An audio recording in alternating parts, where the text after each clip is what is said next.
হালকা একটু লজিক্যালি চিন্তা করেন যে বাংলাদেশের মানুষ ভারতে লাশ পাওয়া যাচ্ছে যাদের পাসপোর্ট ভিসা নেই, তারপরেও আমরা কিছু মানুষ চিল্লাপাল্লা করতেছি যে কেন বিএসএফ বাংলাদেশি মানুষদের মারে ফেলতেছে।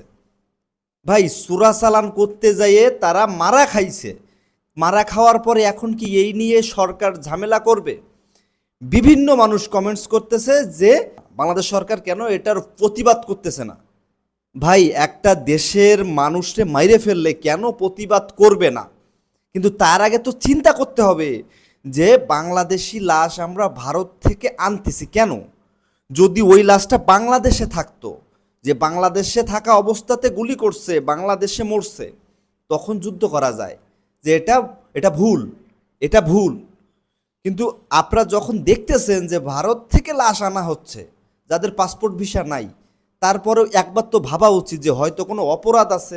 যেহেতু সীমান্ত, সীমান্ত না, ওখানে তো ঢুকতে গেলে পাসপোর্ট ভিসা দরকার হয়। এ নিয়েও কিছু মানুষ ঝামেলা করতেছে, এ নিয়েও কথা হয়।